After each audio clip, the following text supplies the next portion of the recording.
Joe Biden presented the Medal of Freedom to a group of undeserving people. Now, when you hear the word freedom, you probably, like me, think about Jesus and looking to those who had just crucified him in him, saying, "Father, do not hold this against them, for they know not what they do. Don't charge them with this, set them free from their sin." Maybe you think about Braveheart.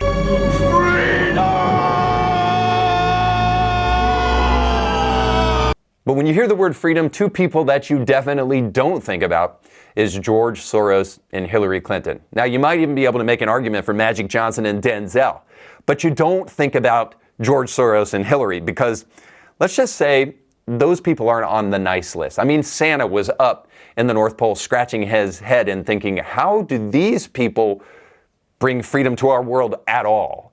So for those of us who need a reminder, or maybe for those who don't even know who George Soros is, you should know that George Soros is a globalist, left-wing radical who is responsible for the destabilizing of many societies, including our own, by promoting radical left-wing DAs in blue cities who are soft on crime, who will destabilize law enforcement, and then also destabilizing our southern border by giving hundreds of millions of dollars to his Open Society and other organizations that promote open borders.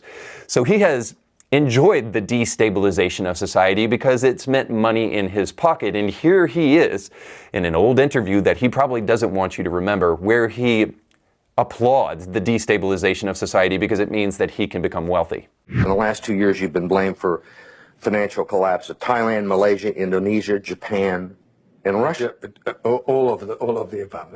All of the above. Yeah. Are you that powerful? No, I think there's a great misunderstanding. I am basically there to make money. I cannot and do not look at the social consequences of what I do. As a competitor, I've got to compete to win. So if it's not bad enough to destabilize economies and ruin the lives of millions of people, George Soros is also responsible for another great act of freedom. So when you think about the word freedom, you probably think of people who confiscated property from the Jews during World War II, and you'll see him talk about it in this clip. George Soros am I talking to now? The amoral George Soros or the moral George Soros? It's one person. It's one person who at one time engages in amoral activities and at the rest of the time tries to be moral. You're a Hungarian Jew who escaped the Holocaust by posing as a Christian. Right. And you watched lots of people get shipped off to the death camps. Right. I was 14 years old. And I would say that that's when my character was made. In what way? That one should think ahead, one should understand and anticipate events, one is threatened. It was a tremendous threat of evil. I mean, it was a very personal experience of evil. My understanding is that you went out with this protector of yours who swore that you were his adopted godson. Yes. Went out, in fact, and helped in the confiscation of property from the Jews. That's right. Yes. I mean, that sounds like an experience that would send lots of people to the psychiatric couch for many, many years. Was it difficult? Not at all. Not at all. Maybe as a child you don't see the connection, but it created no problem at all. No feeling of guilt. No. Now, fair enough, as a young man, you don't have the kind of moral responsibility that you would as an adult. But he told us in this clip, he was 14. It's not like he was 8. He wasn't 4. He wasn't 5. He wasn't being drug along, kicking and screaming. And who knows what responsibility he had in actually ripping away some of the property of these Jews. But what we can know is that his response seems odd, given the fact that now he is a fully functioning adult, albeit with devil horns and a pitchfork. Any rational adult would have some sense of sorrow for the role that they played there, but instead we just get, oh, well, I was a kid, and sure, I guess it was bad, but I don't think anything about it. That is not a response from a moral man that deserves the Medal of Freedom. And then, of course, the famous, the well-known, fantastic dancer, Hillary Clinton also got the Medal of Freedom. Now, you'll remember Hillary Clinton from riding her husband's coattails into the White House and into the position of Secretary of State so that she could eventually campaign as being the President of the United States. You'll remember also her great act of smashing her phone with a hammer so she didn't have to turn it into the FBI and bleaching hard drives, and the biggest scandal of all, which is the Benghazi scandal.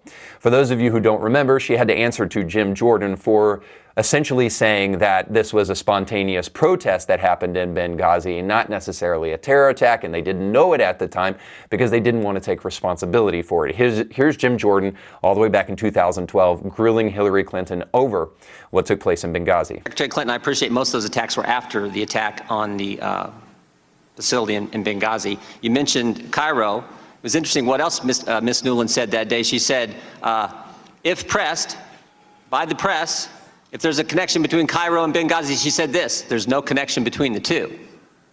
So here's what troubles me.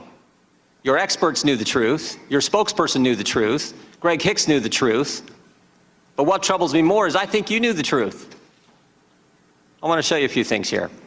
You're looking at an email you sent to your family. Here's what you said. At 11 o'clock that night, approximately 1 hour after you told the American people it was a video, you say to your family, 2 officers were killed today in Benghazi by an al-Qaeda-like group. You tell the American people one thing, you tell your family an entirely different story. Also, on the night of the attack, you had a call with the president of Libya. Here's what you said to him: Ansar al-Sharia is claiming responsibility. It's interesting, Mr. Katala, one of the guys arrested and charged, actually belonged to that group. And finally, and most significantly, the next day, within 24 hours, you had a conversation with the Egyptian Prime Minister. You told him this: we know the attack in Libya had nothing to do with the film. It was a planned attack, not a protest. Let me read that one more time.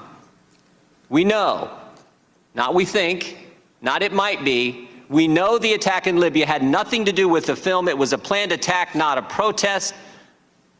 State Department experts knew the truth. You knew the truth, but that's not what the American people got. And again, the American people want to know why. Why didn't you tell the American people exactly what you told the Egyptian Prime Minister? Well, I'm glad you asked, Jim.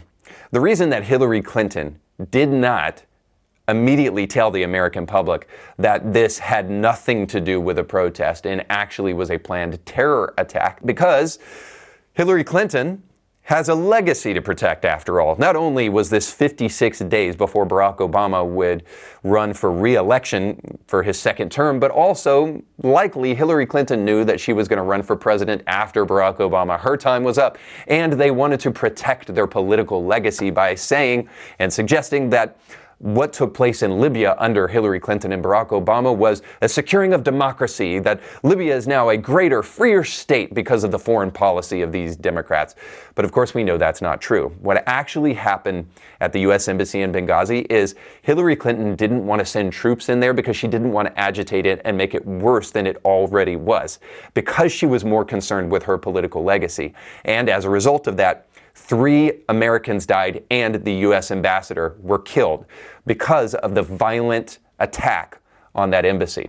But of course, Hillary was quick to tell the American public that this was just a spontaneous protest and something that we weren't prepared for, in order to follow Ben Rhodes' lying,